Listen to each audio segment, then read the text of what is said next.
Yeah. But like I said before, you can slow down, you can stop, Yeah. take a minute, just let yourself feel it. Hold on a second, guys. I want to get that.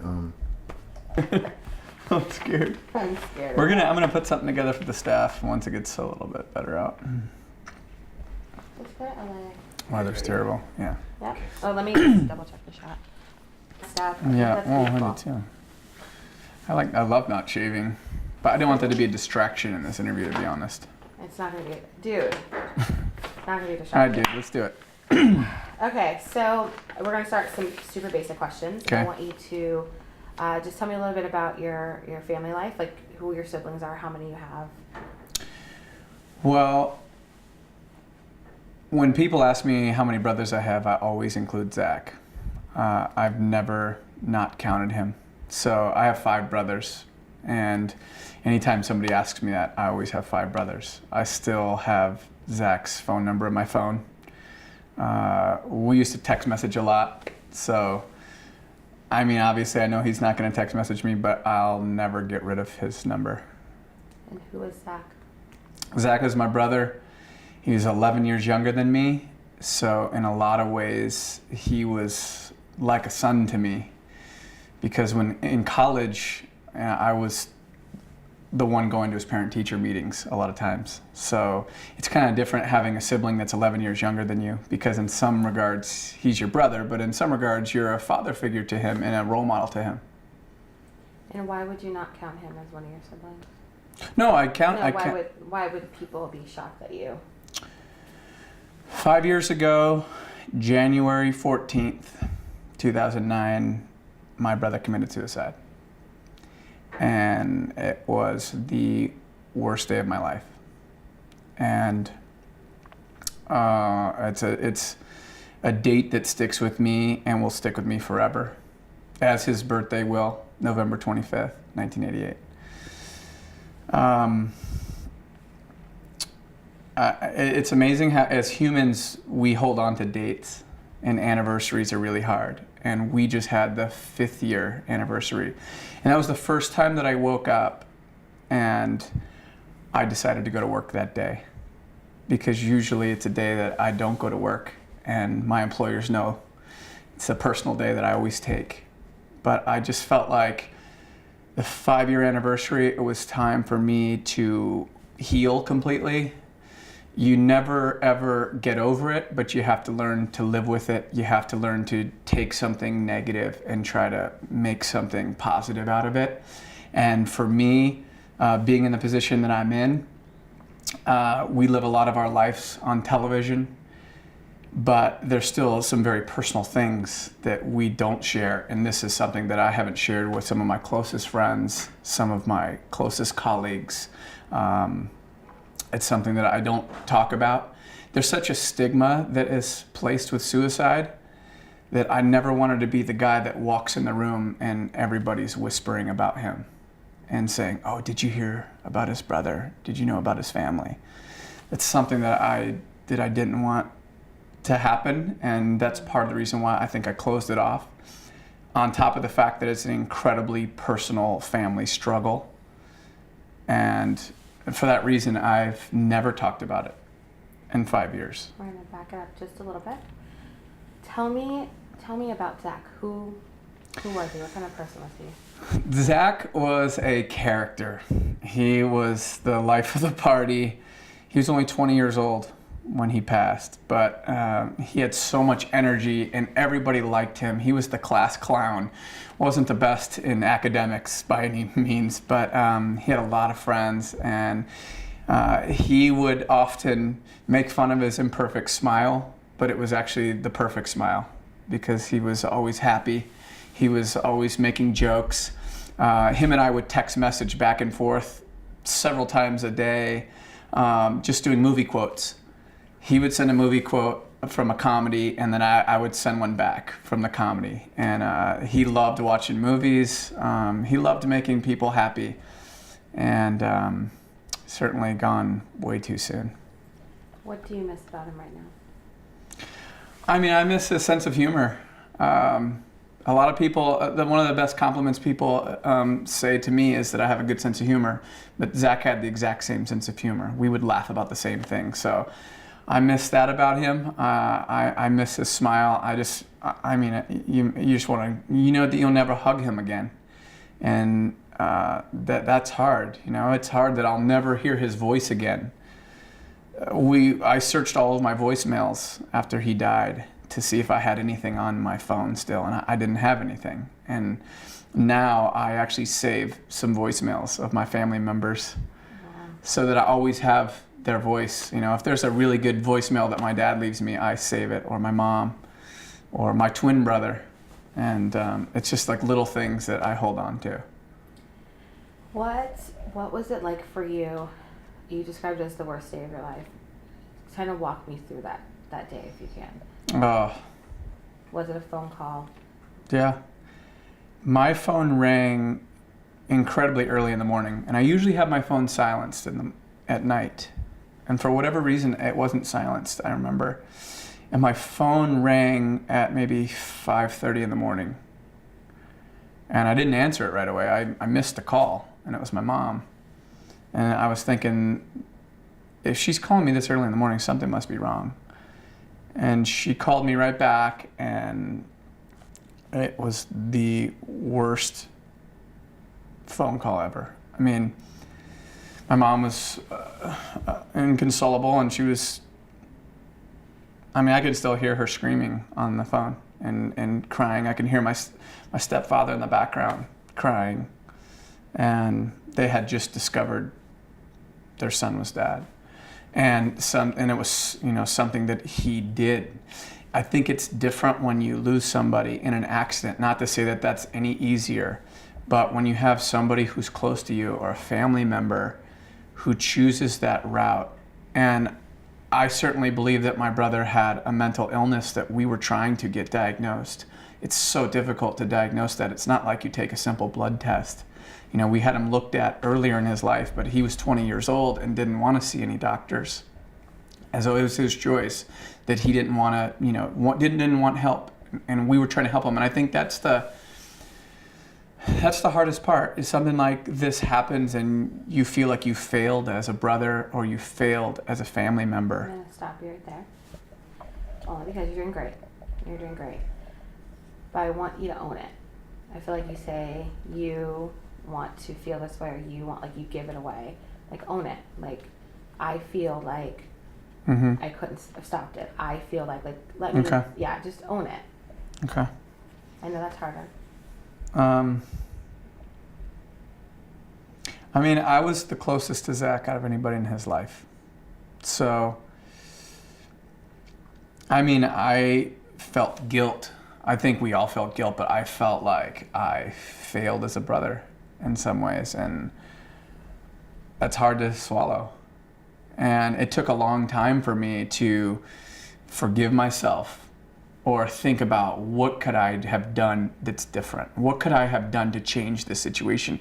As human beings, I think we all want to change it. We all want to fix it. And something like this, it can't be fixed. And I think that's what's so hard, is that I can't fix it. And I'm a guy that wants to fix things. You know, if there's a problem, I'm the person that steps in and fixes something in our family when there's a problem. I couldn't fix this, and it's a very helpless feeling. How do you feel this has changed you as a person? Like, For one, it's made me realize that it's opened my eyes to mental illness, for one, which I had no idea about before Zach. I think it's made me more compassionate. And it makes you a softer person, I think. Mm-hmm. Doesn't make you a softer person. It makes me. Own it. I don't know. I guess that's the way I speak. I know. I can all up.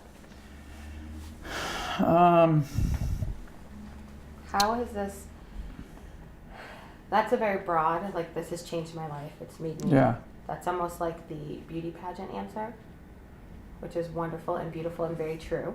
Yeah. So it doesn't take away from that. But I want to know if I am getting to know Ryan, how has this affected you in your life? How has this changed you as a person? I think I'm still figuring that out. I mean, I feel like I think I value life more than I ever have. I think about it in a deeper, facet. I try to remind people how valuable their life is, and I mean that. I mean, it's something that I feel like in this position, I'm not doing justice if I'm not trying to help somebody else in another family who is going through the same thing. Suicide is the third leading cause of death for teens 15 to young people to 24. That's a staggering number, and it's up tenfold from what it was 10 years ago. So for me, I think it's changed me because I know that at some point I need to do something positive with this. And that's why I'm using this platform to do that. So why do you feel, and you want to try to repeat the question and the answer, why are you choosing now to talk about it? It's the 5-year anniversary, just recently. Yeah, I mean, Why if now? it wasn't for this show and the topic that we were going to do, I wouldn't be talking about this. But when we decided we were going to do a show on mental illness, I felt like it's the 5-year anniversary of my brother. And it's time that I break my silence about it. And I'm in hopes that it's going to help others. Because for me, when I went through this, I felt so alone. I felt like I failed as a brother. I wanted so many answers that I'll never get. And I didn't realize how many people go through this. Tony Dungy is an incredibly successful NFL coach who won a Super Bowl with the Colts. His son committed suicide. He wrote a book. And I read that book, and I felt like he was going through the same thing that I went through. I felt like there was another person who was in the public eye, who was successful, who people looked up to, and who was a role model. And this happened to him. And it made me realize, regardless of your race, your socioeconomic status, who you are in the world, there's still real issues and real things that happen to people. And my message for anyone else is that it doesn't matter who you are or what your family background is. I started thinking about everything else. Maybe I didn't give Zach, enough money. I was thinking that this was a financial thing, but relating to Tony Dungy and his son came from a very good background and a wealthy background and a good family. This affects so many different people. I did. Thanks. Yeah. I want to hear more about Zach. Zach was, he was a comedian. I mean, he was always wanted to be the life of the party. He was always different than any other kid, though. I mean, from his very young, at a very young age, he was rambunctious and hyper and didn't want to pay attention, but he was always smiling and he was always fun. He was never depressed, and that was the biggest thing. When this happened, people asked me, was he depressed? Did he lock himself in his room? Not at all.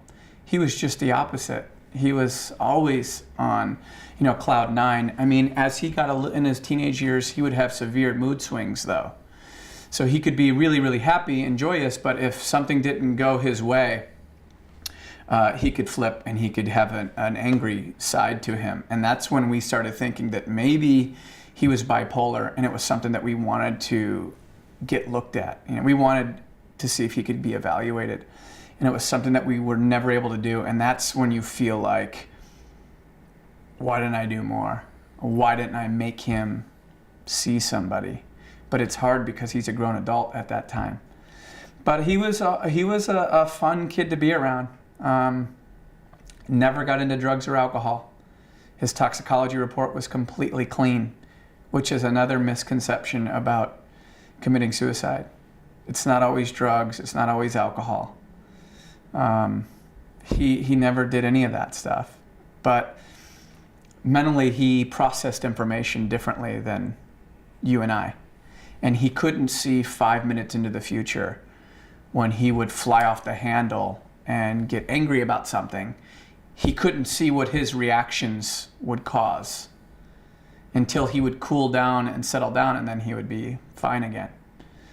But I flew him out here, and he stayed with me here in Chicago, and I took him to go see the Harlem Globetrotters, which was one of the highlights of his life. He was so excited to meet the Harlem Globetrotters because he grew up watching them on Scooby-Doo and the cartoon, and he thought he was, the coolest kid to be able to take pictures with him and shoot some hoops with these guys.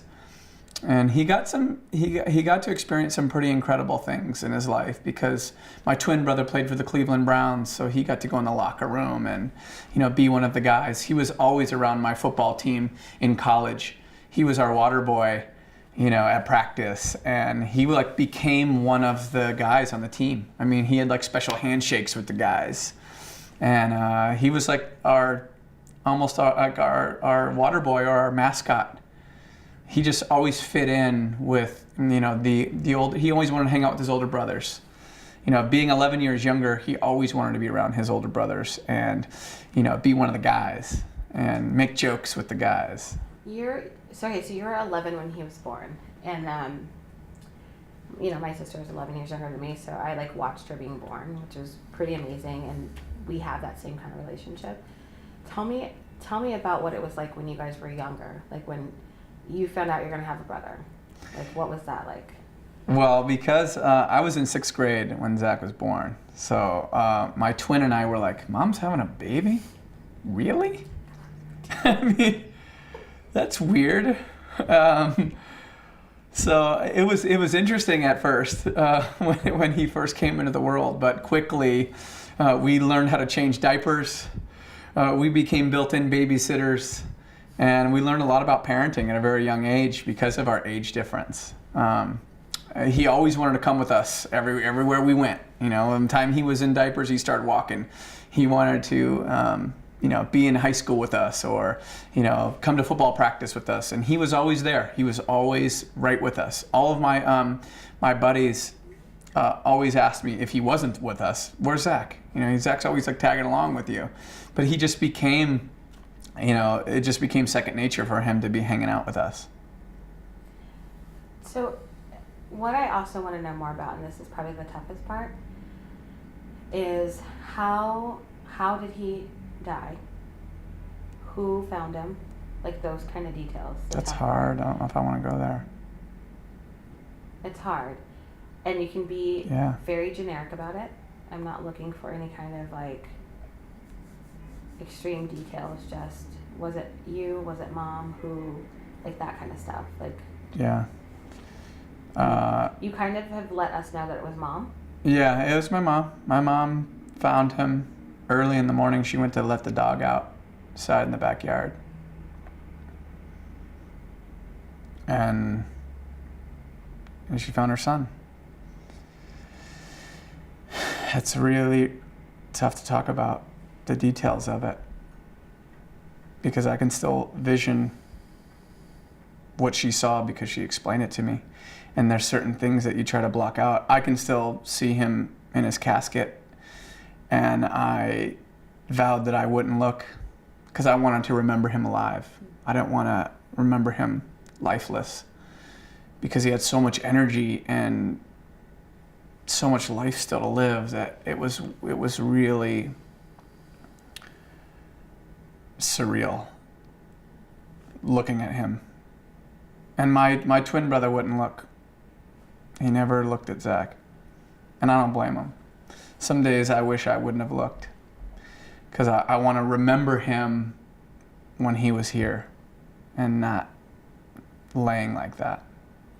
And his hair was parted, and I know he would have hated that. That's the first thing my mom said. He would hate his hair right now.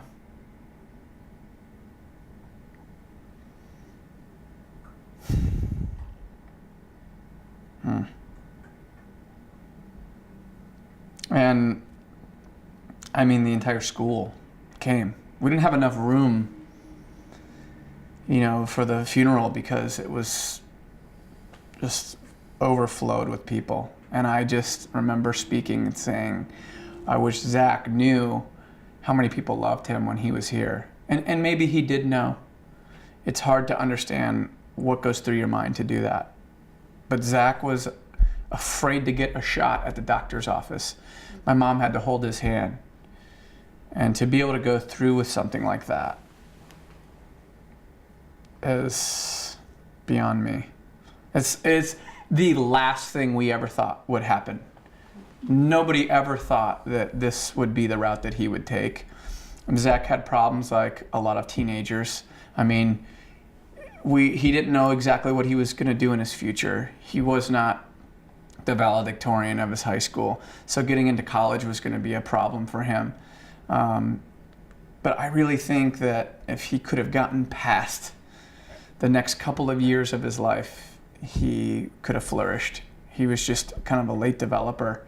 And the biggest thing is young people need to know how valuable their life is, and that it does get better and it's going to improve even if you're going through a tough spell. Why now are you talking about it? I feel like I'm at the 5-year point, and this was the first year. I woke up January 14th. Why are you talking about it now? I feel like it's time to help other people. I feel like it's time to take something that was the most tragic thing in my life, and if I can help somebody else, or somebody else who's out there in pain, they can help relate. Just as Tony Dungy's story helped me get through it because I saw somebody in the public eye that had been through this already. And so I feel like it's, at some point I wanted to do this, and because we're doing this show, it kind of pushed me because I've been putting it off for years. I've been putting this off, and I've been kind of tucking this away. And this is something that some of my closest friends, some of my closest colleagues never knew about me because I didn't want them to know. I didn't want to be bombarded by people in public when you're having dinner, and I know that people mean well and they want to come up and give you a hug or talk about it, but I didn't want to always be there and be vulnerable for that. I didn't want to be the person that people whisper about when I walk into a room and feel sorry for me, or just know too much about a personal family issue. But I also feel like there's so many millions of people in America that are dealing with this and have lost people because of this. So I feel like I'm doing injustice being a person in my situation and in the public eye if I don't try to help other people with the worst thing that's ever happened to me. What is your biggest fear about speaking out about this now? I think my biggest fear is being bombarded by people who mean well and care about me and want to give me a hug, but that always want to talk about it. I didn't want people to say my name and then the first thing they say after that is, oh, did you hear about his brother? Because I have friends that have gone through things like that, tragedies in their life. And it's the first thing people talk about. Oh, wow, did you hear about this in his family? I just want people to say my name and not have that stigma attached to it or that negativity attached to it. I was afraid to be vulnerable that way. But I also feel like if I can help people, if I can help other families out there, then I kind of feel like it's my responsibility in being in the public eye to do that. I like what you just said, but not ready to be vulnerable like that. Mm-hmm. Tell me a little bit more about that, because that's huge. Like you're, Yeah. This is vulnerable. Like Yeah. you're exposing that. So tell me about that a little bit. Well, I think that, I'm on TV live 5 hours a week, and we talk about a lot of things. We talk about a lot of personal issues. We have fun. We talk about dating. We talk about those kind of things. But talking about this is on a whole nother level. It does make you vulnerable to, an incredibly sensitive family topic, and I felt like it's it's one of those things that I just have never wanted to go there. I've never wanted to, like, I got to draw a line somewhere between being a public figure and my personal private life. And I'm actually more private than people would think, but especially about this, because it's such a sensitive issue. And it's sensitive not only for me, but for the rest of my family too. And so I had to make sure that they were okay with this too. Are they? Yeah. At this point, if they feel, my mom shares the sentiment that if we can help other families, and other people can relate to our pain, then we owe that to them. I think that's beautiful. It's very true. I'm going to ask you one more time. Why now?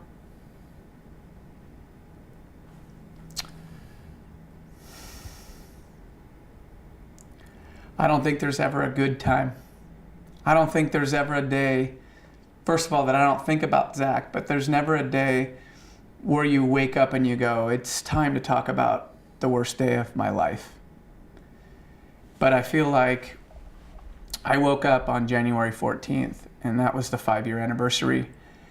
And I felt like it was the first time that I could go to work. I wanted to go to work that day. So this is the time. It's the 5-year mark, and it's time for me to not forget. You never forget. You learn not only how to live with it, but you gotta try to help other people.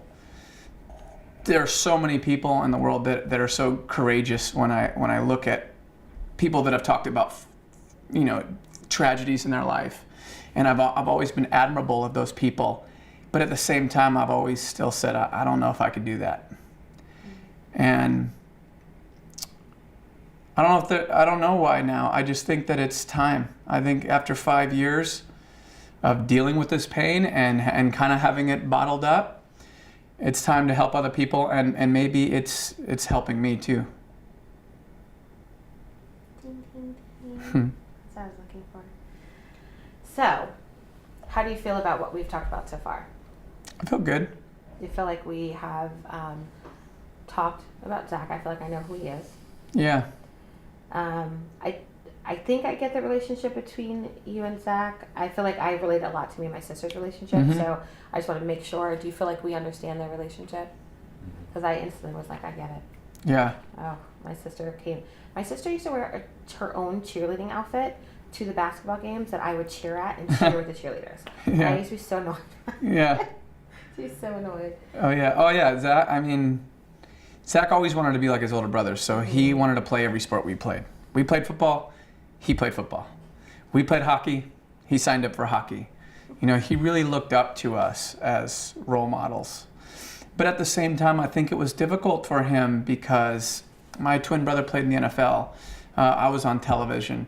I think he felt a little bit lost. And so when he died, you can't help but feel some guilt. Like, he felt like he couldn't live up to my brother and I. And I hated that. I hated thinking that,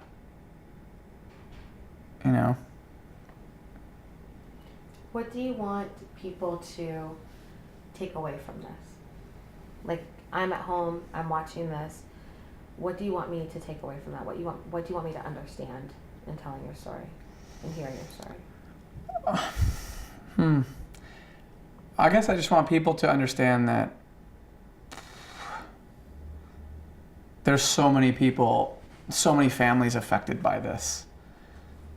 There's so many people out there that are hurting, that have lost loved ones in the same way, taking their own life.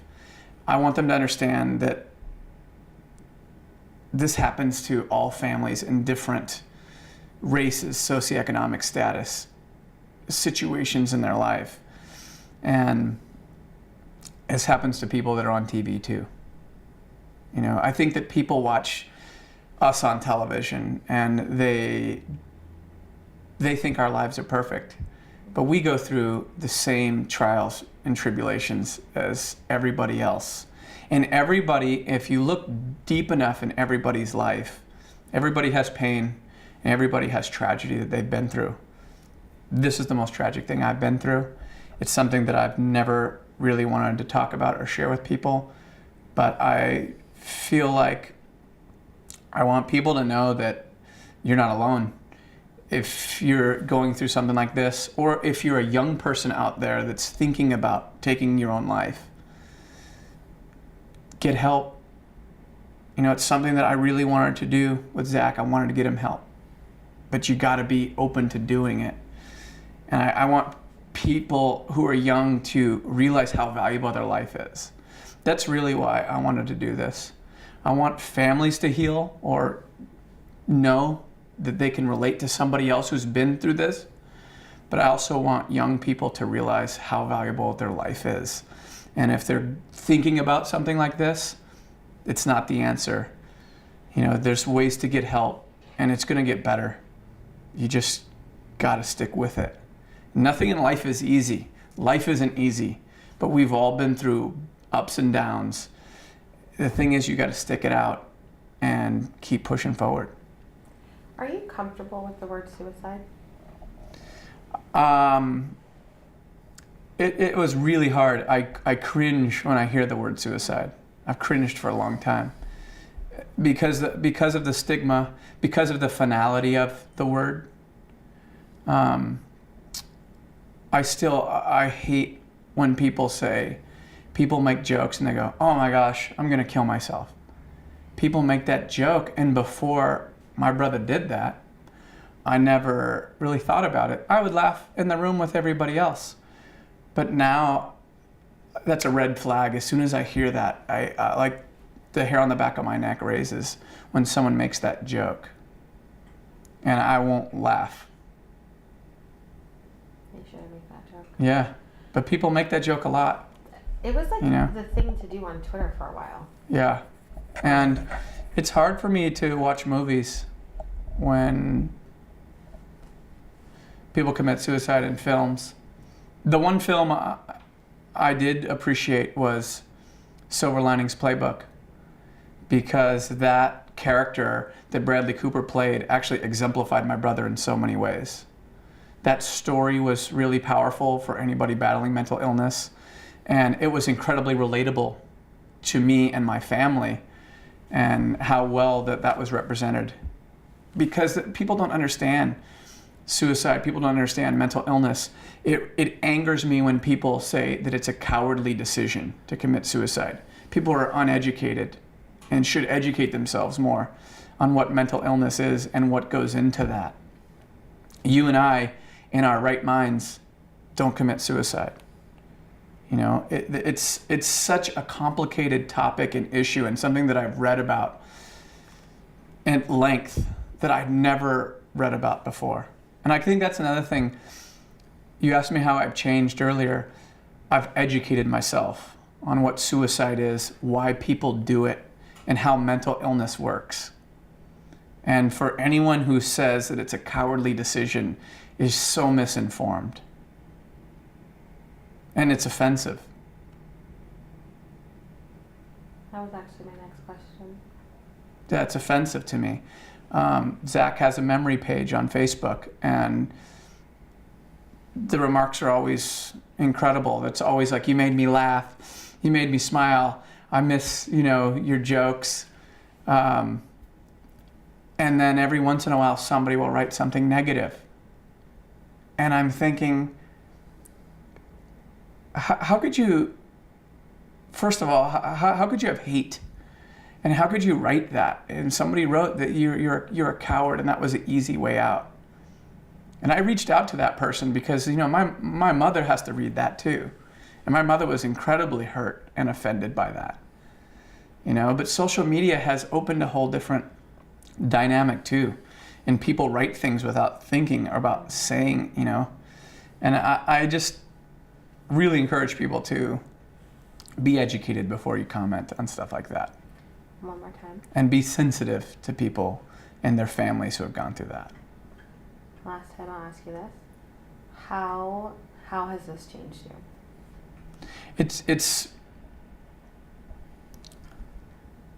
It's made me value life like I never have. It's made me want to help other people that are hurting are going through this. And it's really made me want to educate myself on mental illness, on suicide, on why people do this, and why it's the third leading cause of death for young people 15 to 24. And it's growing. That number is growing, has grown tenfold in the last 10 years. I feel like you're still giving me the pageant answer. I think that's the truth. Absolutely the truth. I mean, I think that's the way it's changed me. Let me try to reflect more. No, you're doing great, Ryan. I like to ask the same questions over and over Yeah. again, just because I feel No, like it's good. get You a little word more them better. comfortable. I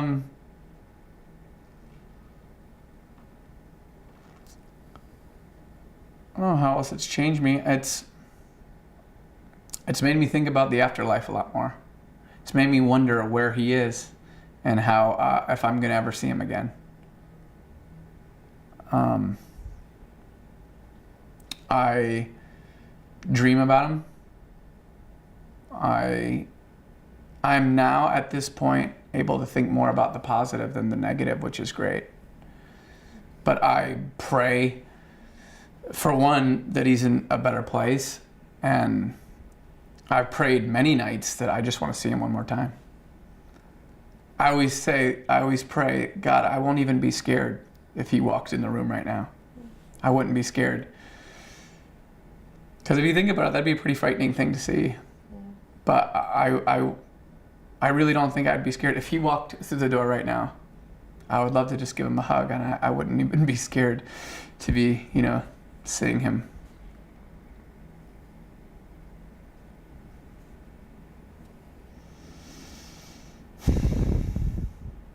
And he's taller than me. He was taller than me when he died, which he loved. Actually, he loved to brag that he had height on me. He was tall. He was probably 6'2", 6'3", maybe. What do you do to remember him? I still have his clothes hanging in my closet. I don't touch them though. I try not to. I just let him hang there in case he does come to the door. I have pieces of his clothing. Sometimes I wear his belt to work. I have pictures of him around the house. Sometimes I watch movies that he liked. He liked comedies. He liked Step Brothers was one of his favorite movies. And we would quote that film. So now every time I watch Step Brothers, I think about him. I tell stories about him with my brother and with my mom. And we like to tell the fun stories. We always say that Zach could never do anything right the first time around. Unfortunately, he did this. He took his own life, and he did it. He was successful in the first time around. We always joke though, everything he did, he would get I'd ask him to move the car, he'd get the car stuck in mud. And I have pictures of us trying to push the car out of mud. I saw that one. Yeah. Everything he did, he took a little extra time. Oh, I have a good story that I got him his prom outfit, and he had to have a white tuxedo because he had to be different. So I was out in Cleveland, I got him his prom outfit, and he had to have this white top hat. And I was like, Zach, you are not getting the white top hat. So I wouldn't pay for it. I said, I'll get you the tuxedo, you're gonna pay for the top hat if you want it. So he didn't get it that day. He saved his money, he went to work, and he had the white top hat like Abe Lincoln, but a white version for prom. But he just had to be different. He wanted to stand out. And he was always marching to the beat of a different drummer, for sure. But that's what made him special. You said earlier that you were probably the closest to him. Yeah. Do you feel like he was the closest to you? Yeah. Tell me that. Well, my twin brother has his own family and has kids. I wasn't married, didn't have any kids, so Zach and I just connected a little bit more. I had more time to hang out with him. I had more time to fly out to Cleveland when he was living there. No. Let me rephrase the question. Mm. Was he the closest to you? Yeah. He looked up to me. He was. No, that's you being close to him, Ryan. He looked up to me. Yeah, no. Was he the person closest to you? Was he inside the wall? Yeah. Was he someone that you felt comfortable talking to and being like a real person with? Is he the one that was closest to you in that way? Oh, well, our age difference was a barrier there. I mean, as far as that goes. I mean, I can't say that he was my best friend because he was more like my son. You know, I was his role model. He was more like my son to me. I mean, I took him to school. I met with his teachers when he got in trouble. I had to bail him out of jail when he got caught stealing tennis shoes at the mall. Yeah. Or he would get his car towed. I was the first person he called because I was the one that had compassion and financially could help him because my family didn't have a lot of money. So I was the one that he leaned on anytime he needed something. And I was the one that my mom had a tremendous amount of patience with him because even when I got frustrated with Zach, if he screwed up in school or got into an argument or he had one of these mood swings where it got him in trouble, and I was like, okay, I'm going to show him tough love and I'm not going to talk to him, then my mom would call me right away. And my mom had so much compassion for him. And I mean, she was a saint to him because there was times when a lot of parents or mothers would turn their back on their kids, and my mom never did that. My mom would always call me and convince me to bail his car out of the impound or something like that.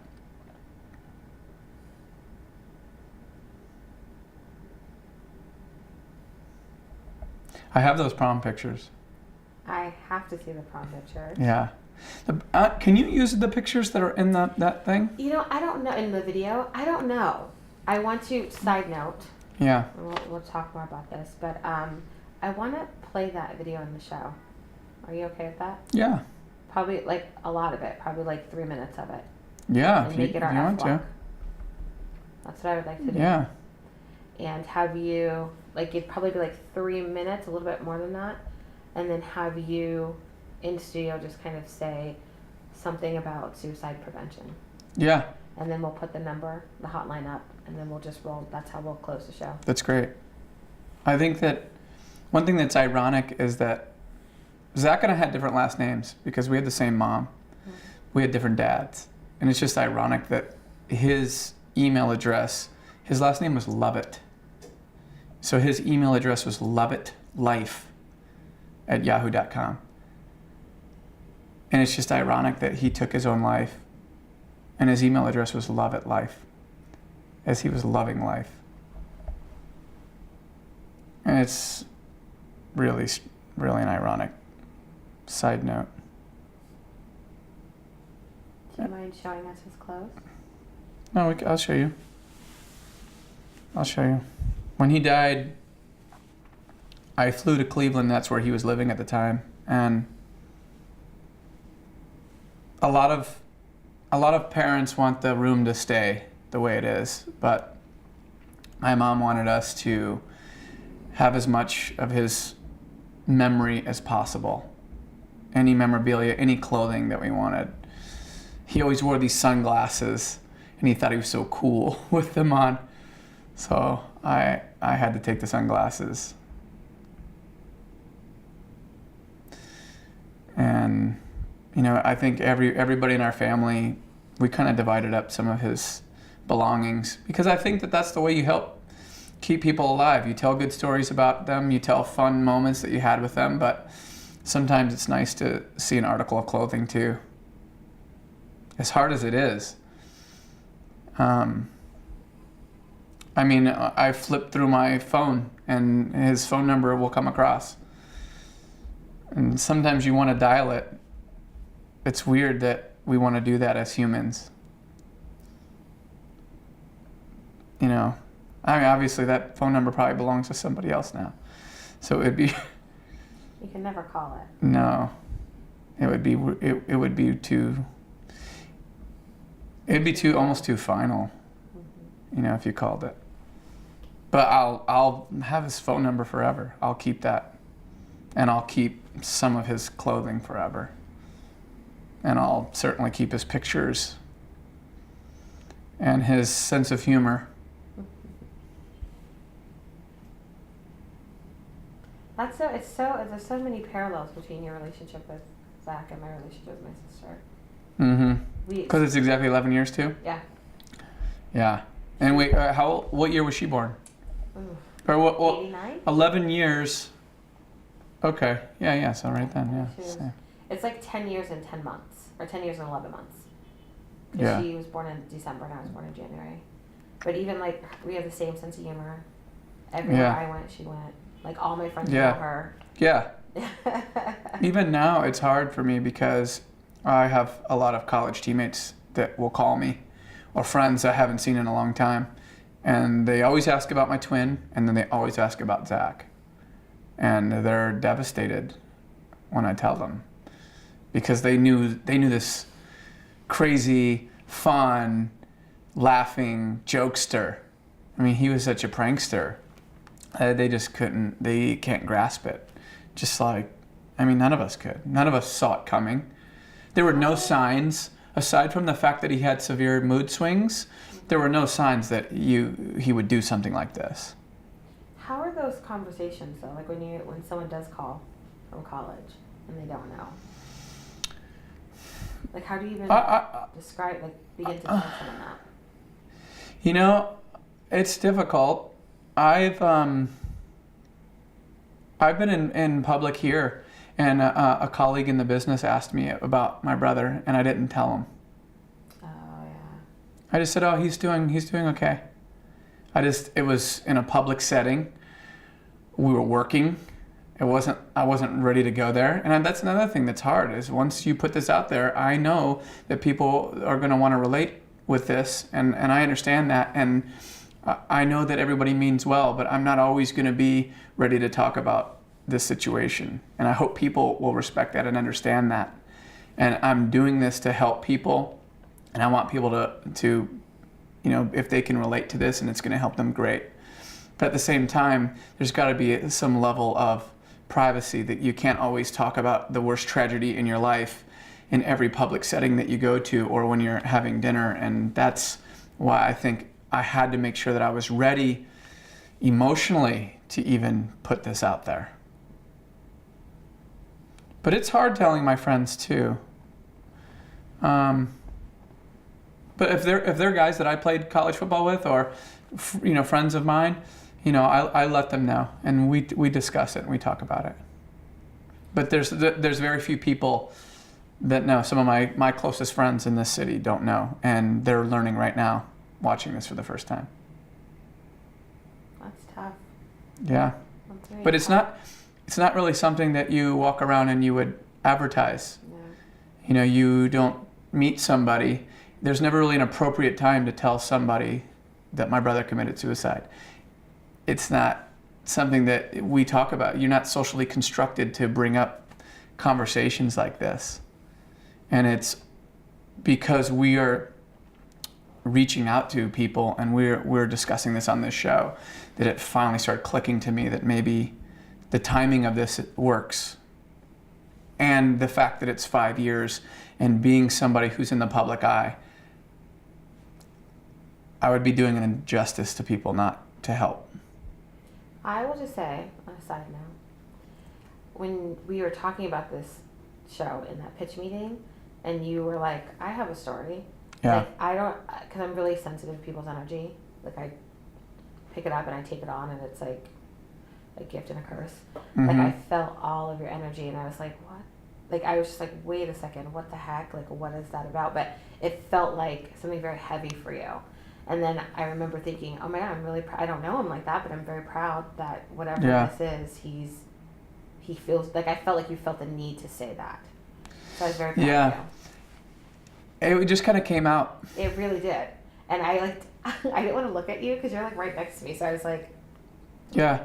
You know, it's interesting, and I'll word this in case you want to use this, but we had a meeting to talk about mental illness, and we were doing a show on this. And I remember I just blurted out, well, I can contribute. And when I said it, it just came out. And I felt like I put my foot in my mouth, and I wasn't really wanting to discuss this. And I actually lost sleep over it, thinking, I can't do this, and I'm going to have to back out of this.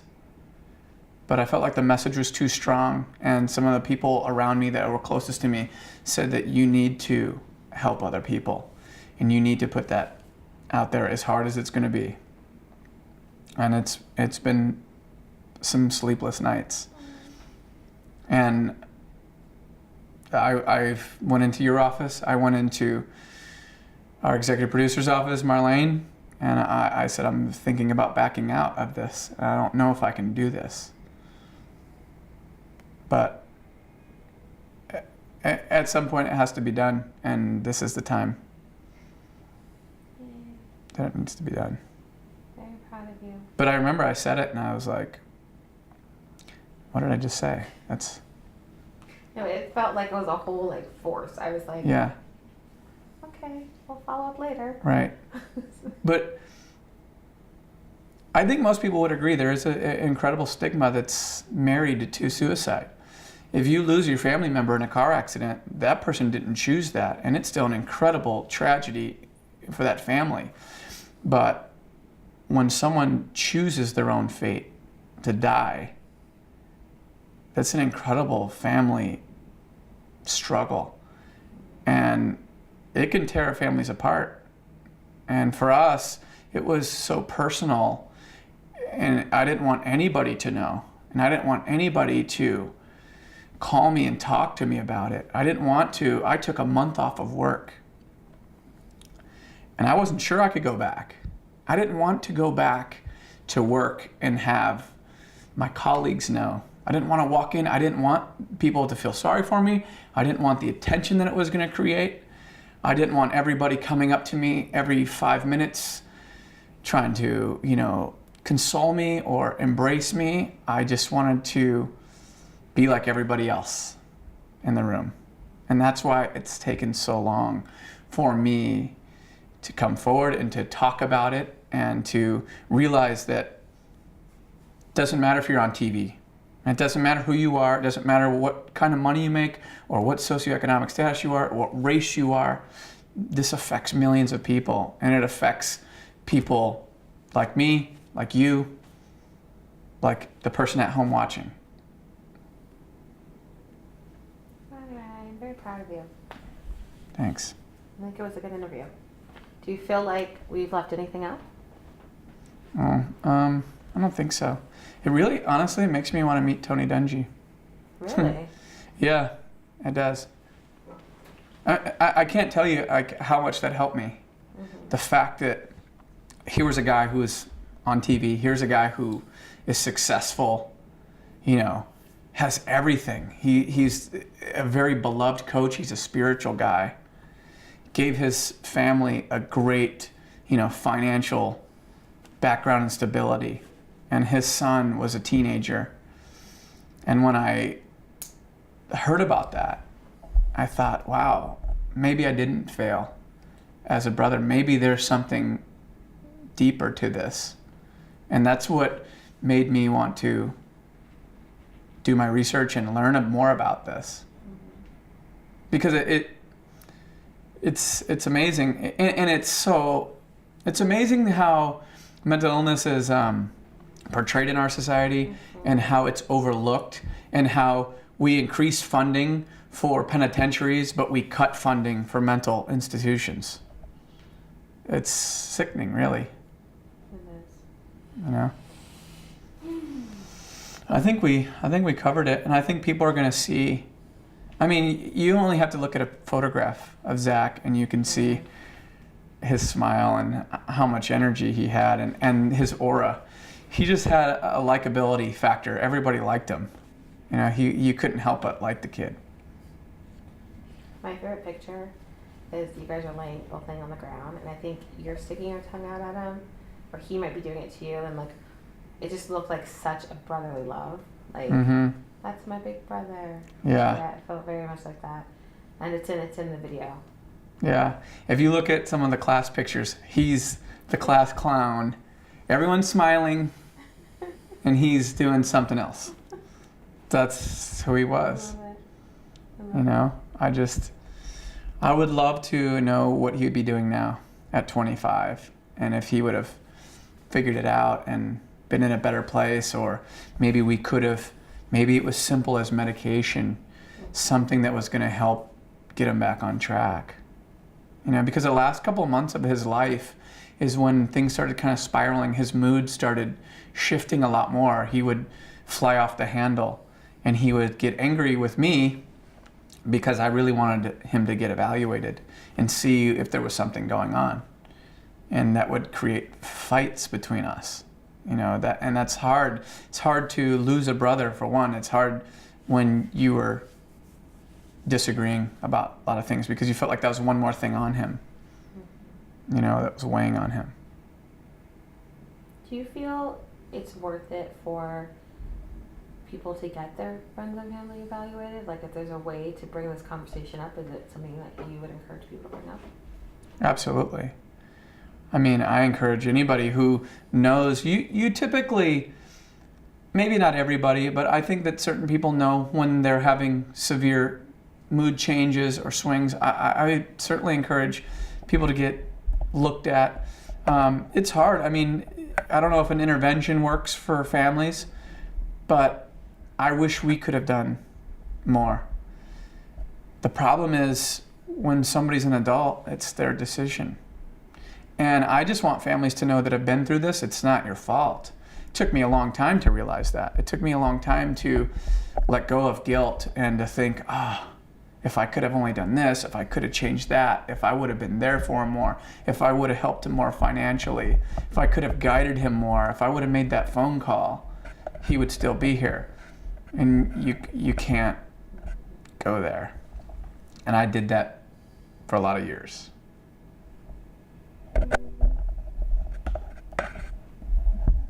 I hope other families that suspect problems with their young people, with their young child, I just hope that they do everything in your power to get help. You know, whether you're a teenager and you're down on your luck, or you're depressed, or you're going through severe mood swings, get help. You know, you're not alone, and it's not like you're a leopard. You know, you're not by yourself. There's millions of people that are going through the exact same thing, and millions of families that are going through the exact same thing. Do you get to talk about this a lot? Never. I never talk about this. This is something that I have only talked about with my family and some of my closest friends. I'm incredibly surprised that I'm keeping it together as well as I am. I used to, if a song came on the radio that Zach liked, I could break down like that. But it doesn't get easier with time, but you start reflecting on more of the positive things with time, I think. But no, I never talk about it. Actually, it feels good. It kind of feels good. Because I think that, I think I have bottled it up for a long time. Just because it was something that I didn't want to put out there. Didn't want to be vulnerable. I didn't want to be the person people felt sorry for. And I didn't want to be the person that people were whispering about when I walked into a room. That was one of my biggest fears when I came back to work. And the ABC 7 family couldn't have been better. From giving me the time that I needed to when I came back, trying to make it as normal as possible. Because it's not normal. And you look at work and life completely different when you go through something like this. Like, it doesn't matter. A lot of things don't matter like they used to. I don't get upset about little things anymore. Because the phrase, it's not life or death, really means something to you when it's not life or death. And people should learn from that too. You know, when something bad happens in your day, it's not life or death.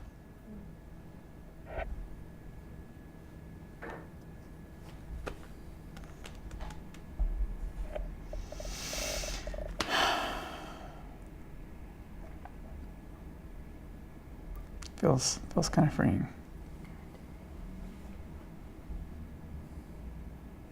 I like vulnerable writing. Yeah. I don't want this on camera, but I still worry about like my Google search, as weird as that sounds. Really? I Googled Tony Dungy and he has suicide on there. I hate that. Because it's like, that's what people want to talk about, you know? So I'm still like, there's still concern for that for me. That's why I thought about backing out. Because I don't want that to be, it's like Sarah Kustok. When I say that name, what's the first thing you think of? Do you remember? Yep. Yeah. Dad shooting mom. Yeah. It's the first thing you think of. Exactly. And so I didn't want people to say my name and the first thing they think of was, I'm making this decision, and I always decided at some point I want to start the Love It Life Foundation, so maybe this is good, the first step for me to be healed, not healed, but you know what I mean, to learn how to make this a positive thing for me or for others. But it's hard, you know, it's hard because I know that I'm going to be at dinner and someone's going to come up to me and go, oh my gosh, I'm so sorry to hear about your brother. And it's going to be strange when I start hearing that. Yeah. Because it's not like you want to talk about it every day of your life. If somebody was molested, they don't. Yeah. It's like, oh, my friend Kevin is. You saw in the piece, didn't you see he was with us in the football pictures? Did you see that? Yeah, he was always there. I think it's sweet. Do you have any of those pictures? I don't know. I think my mom. Oh, that's my brother and his son. Oh, there's Zach playing hockey. Aww. Wait, is that your brother and his son, you said? Yeah, that's my brother and his son. Oh my gosh, these pictures. Hilarious, Ice Tea. Puka shell? Yeah, it's not funny. So he plays the guitar. Yeah, he sings. He's really good. Yeah, he's really good. Oh, here's Zach. See Zach? Always screwing around. Always screwing around. You can use that picture if you want it. What is this? Oh, it's a gecko? No, what is that? It's an iguana. Oh yeah, iguana. Was it yours? Yeah. Yeah. I think I'll look through another yeah. But once you get into it. I think when I intro the piece, because I'm gonna intro the piece, right? Yeah. I'll talk about I think that's when I should mention that I thought about backing out. You know what I mean? And I went into your office and went into Marlene's office and thought about not telling the story, but I felt like compelled to tell this story. Gift card. Okay, dude. Are you rolling? Yeah. So this is just a couple of Zach's clothes. Let's do that again. Ready? Yeah. So here are a couple of Zach's shirts. These are super ugly, but 5 years ago, I guess they were in style. These are the sunglasses that Zach always wore. And he was obsessed with this Superman logo, so much so that he got a tattoo of it. And these are his shorts. I wear those sometimes in the summer. Want to do that again? We can do it Okay. with no sound. You want me to just move my hand on it? Okay.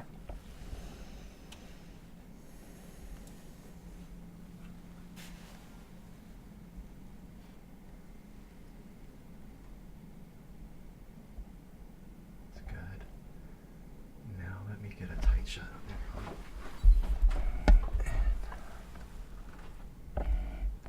Go back to the first one again, Ryan, and we'll do a B-roll shot just of the shirts. Yeah, that's good. These are so ugly. I really want to say that. Ready? Let me say that. Go ahead. These are a couple of Zach shirts. They're super ugly, but 5 years ago they were in style. And he loved the Superman. Oh, screwed that up. Let's do that again. Ready? Yeah. Here's a couple of Zach shirts hanging in my closet. Super ugly, right? 5 years ago, I guess they were cool. Zach was obsessed with the Superman logo, so much so that he got a tattoo of it. And he loved these sunglasses. So this always reminds me of him when I see him. That's good. Get a tight shot of those glasses.